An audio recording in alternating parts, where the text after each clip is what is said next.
Selamat pagi semuanya, nama saya Laurentius Alberto dengan NIM 2010417121. Baik, di sini saya akan menjelaskan atau membacakan ringkasan bab 12 material recruitment planning. Baik, yang pertama, konsep material recruitment planning. Pabrik merupakan tempat senantiasa terjadinya proses transformasi input berupa bahan baku menjadi output berupa produk. Proses yang dimaksud tersebut akan membentuk sistem produksi yang meliputi unsur pengaturan material, sumber daya manusia, modal, dan mesin. Pengaturan material meliputi hal-hal terkait sistem persediaan dan informasi yang ditujukan agar sistem pengadaan material menjadi tepat waktu, jumlahnya, bahannya, dan harganya. Ide dasar dari konsep Material Recruitment Planning atau MRP itu sendiri telah sejak lama berkembang dan dipergunakan pada penyelesaian berbagai proyek industri, yakni filosofi ide mengenai konsep bahan yang tepat di saat yang tepat. MRP ialah sistem yang didesain khusus bagi kondisi permintaan bergelombang yang khas dan dependen. Sistem MRP itu sendiri bertujuan untuk yang pertama, menjamin ketersediaan material, item dan atau komponen yang diperlukan untuk memenuhi schedule produksi, termasuk ketersediaan produk bagi konsumen. Lalu yang kedua, menjaga tingkat persediaan di kondisi yang minimum. Yang ketiga, merencanakan penjadwalan, pembelian, dan pengiriman. Lalu B, karakteristik dasar sistem MRP. Karakteristik yang dimiliki oleh sistem MRP diuraikan dalam poin-poin berikut. Yang pertama, perhatian terhadap kapan dibutuhkannya. Integrasi, pemikiran antara fungsi pengawasan produksi dan manajemen persediaan mengakibatkan pergeseran perhatian terhadap kapan dibutuhkan ketimbang perhatian langsung terhadap kapan melakukan pemesanan.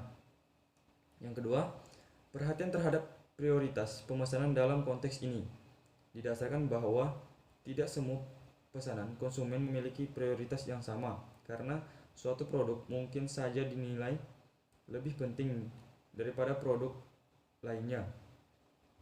Lalu yang ketiga, penundaan pengiriman permintaan adanya prioritas pesanan berkonsekuensi pada munculnya konsep penundaan pengiriman, yakni penundaan produksi atau pesanan atas produk terjadwal demi memaksimalkan kegiatan operasi secara menyeluruh.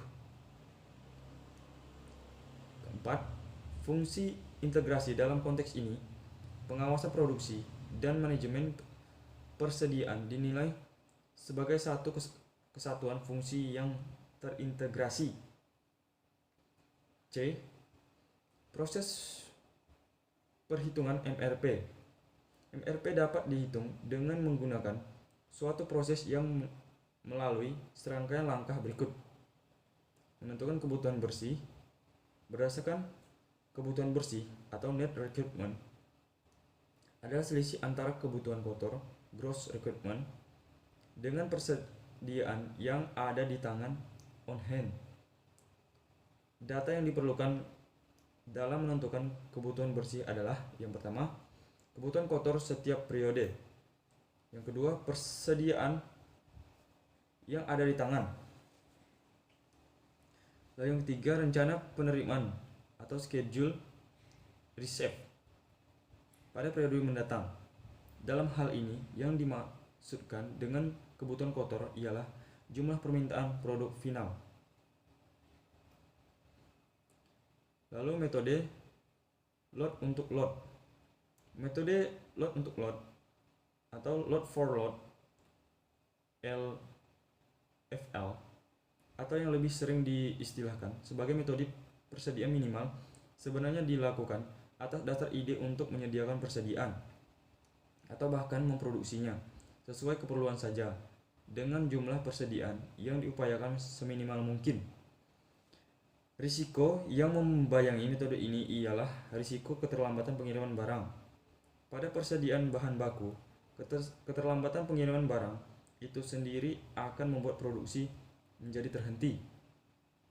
Adapun pada persediaan untuk produk jadi, keterlambatan tersebut akan membuat permintaan pelanggan menjadi tidak terpenuhi. Metode penyeimbangan sebagian periode. Metode penyeimbangan sebagian periode atau part period balancing atau PPB ialah suatu pendekatan yang dipergunakan untuk menentukan ukuran lot bagi suatu kebutuhan material yang tidak sama dalam upaya mengurangi biaya total persediaan.